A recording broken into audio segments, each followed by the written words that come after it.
Salam alaikum, bonjour. Alors bienvenue dans cette nouvelle vidéo qui va à nouveau parler des enfants. Et si vous nous rejoignez sur la chaîne, je vous remets la playlist juste en haut si vous n'avez pas vu, avec plusieurs vidéos sur l'installation au Maroc. Et abonnez-vous pour ne pas manquer les prochaines vidéos. Donc dans cette vidéo, on va voir toutes les différentes possibilités possibles pour la scolarité des enfants. Donc je vous avoue que c'était, en tout cas pour moi, depuis 5 ans, un vrai casse-tête chaque année de pouvoir scolariser comme je le souhaite mes enfants.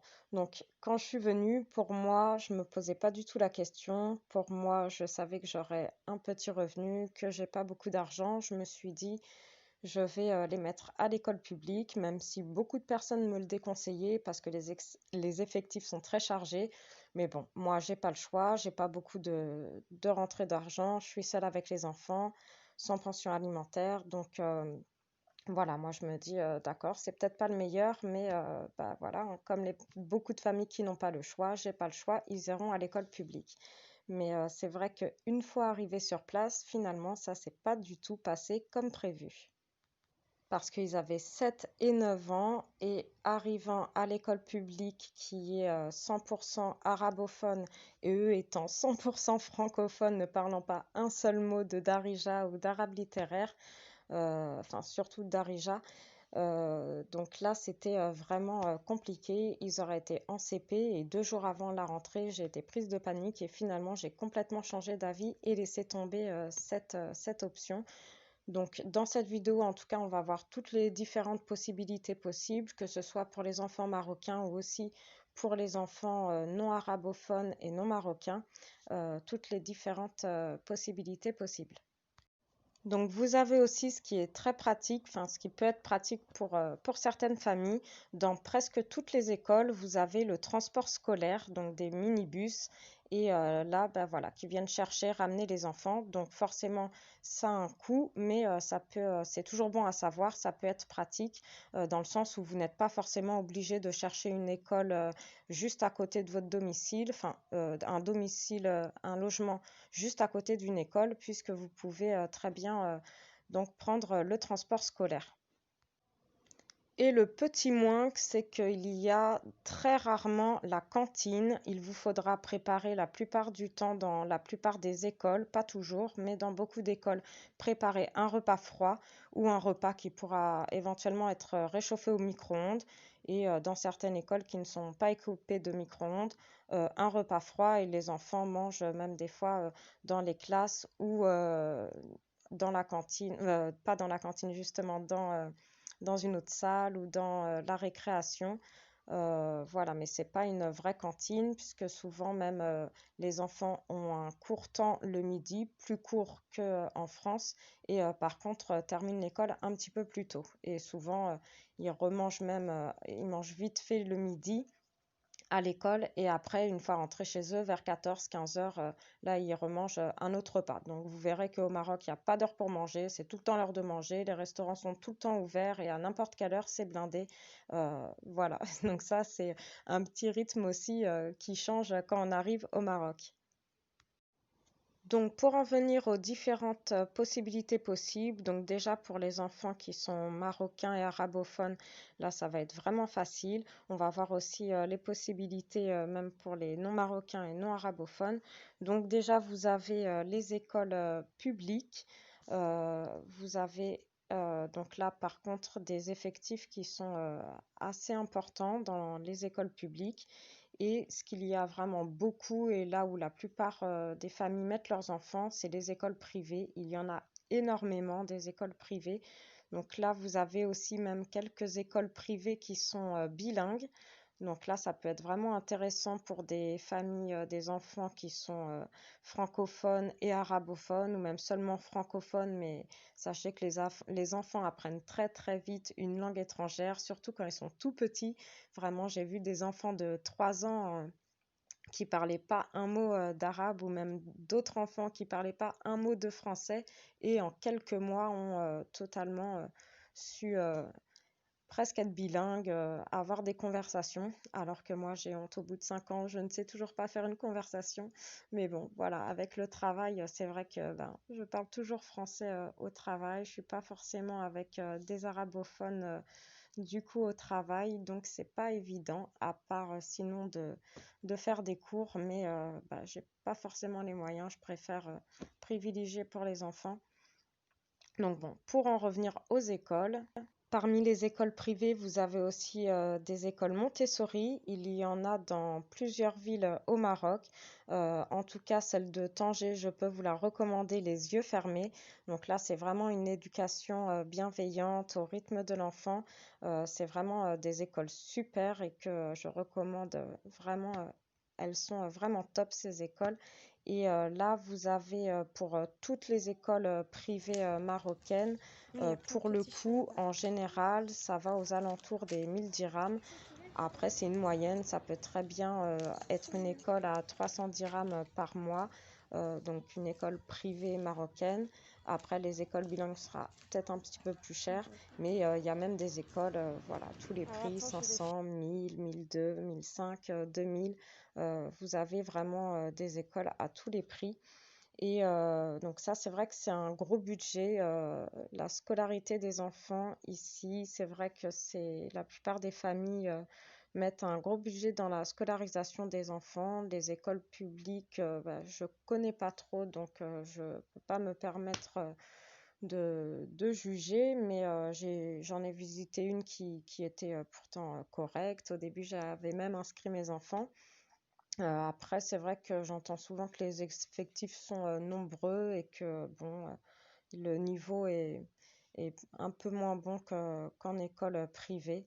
Après, Allahu alam, il y a aussi des écoles privées qui sont peut-être pas super et des écoles publiques qui ont des très bons professeurs et des élèves avec un très bon niveau. Pour moi, ça veut rien dire et moi, j'étais même prête à y mettre mes enfants.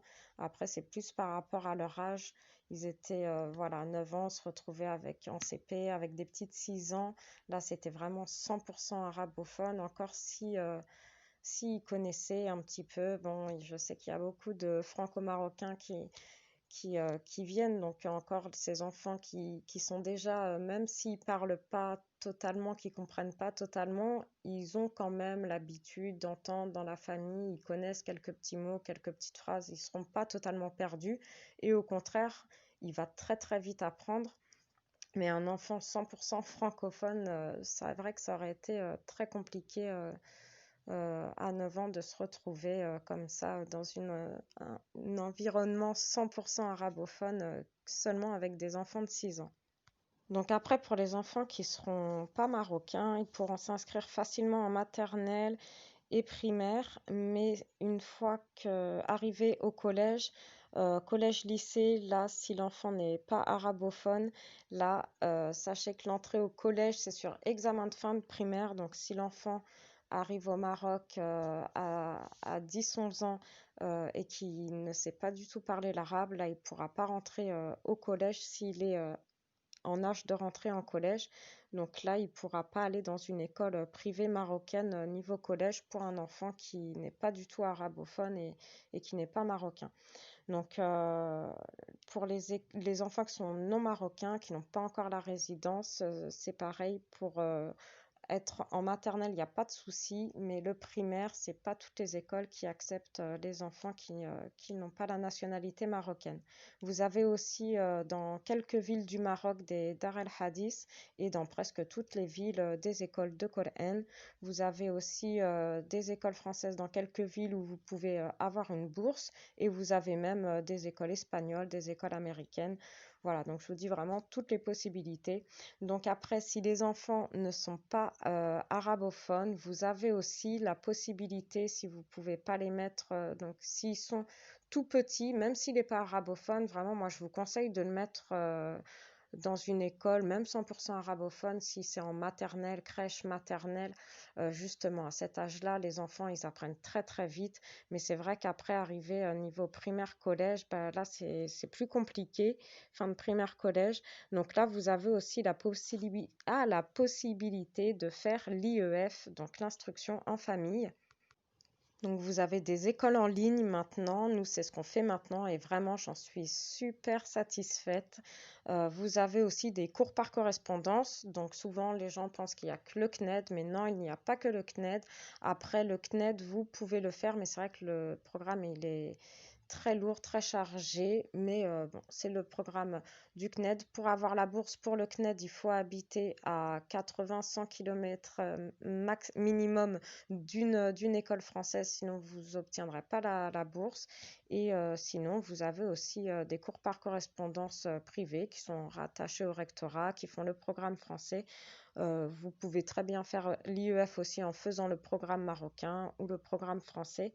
Vous pouvez très bien aussi acheter des fascicules, les mêmes livres qu'il y a dans les écoles et faire l'IEF vous-même, vous, maman, faire l'école à la maison ou si vous devez travailler, c'est pour ça, moi je devais travailler, donc en plus là ils arrivent à être à un niveau, je commence à plus pouvoir les aider, donc on a choisi une école en ligne et on avait aussi essayé les cours par correspondance.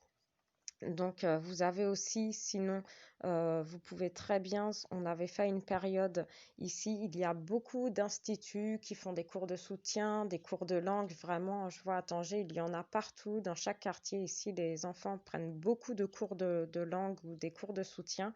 Et donc, vous pouvez très bien, avec vos cours par correspondance ou vos cours ou vos livrets que vous avez achetés, euh, avoir un professeur particulier qui, dans un institut aussi, vous aidera si vous n'avez pas le niveau nécessaire pour aider votre enfant ou si vous n'avez pas le temps, si vous devez travailler, mais que vous ne pouvez pas le scolariser, bah, pour faire l'IEF, vous pouvez très bien avoir donc des profs particuliers dans des instituts.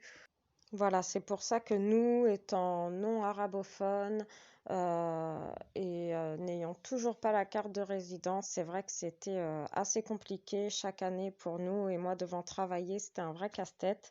Mais en tout cas, il y a toujours des solutions, alhamdoulilah, possibles. Donc c'est vrai que ça, pour nous, c'était un peu un point négatif, puisque moi, je pensais, arrivant ici, les mettre à l'école publique et au bout de 6 mois, ils seraient complètement arabophones et bilingues. Et non, pas du tout. Finalement, on se retrouve à faire le programme français en IEF et n'ayant pas trop les moyens de faire des cours particuliers à côté pour l'arabe, c'est pour ça qu'on n'avance pas trop. J'essaye tous les jours de faire avec des vidéos YouTube comme ça, mais bon, étant moi-même pas arabophone, c'est pas facile de leur apprendre et moi-même d'apprendre, mais bon, on apprend petit à petit quand même, on a quand même bien progressé en 5 ans, quand même, j'arrive à comprendre quand même un petit peu de quoi on me parle, mais c'est vrai que pour moi, parler, c'est quand même plus compliqué. Voilà, en tout cas, j'espère que cette vidéo vous sera utile. N'hésitez pas si j'ai oublié quelque chose, si vous avez d'autres questions à mettre un petit commentaire et n'hésitez pas à liker, partager cette vidéo et à vous abonner pour ne pas manquer les prochaines vidéos.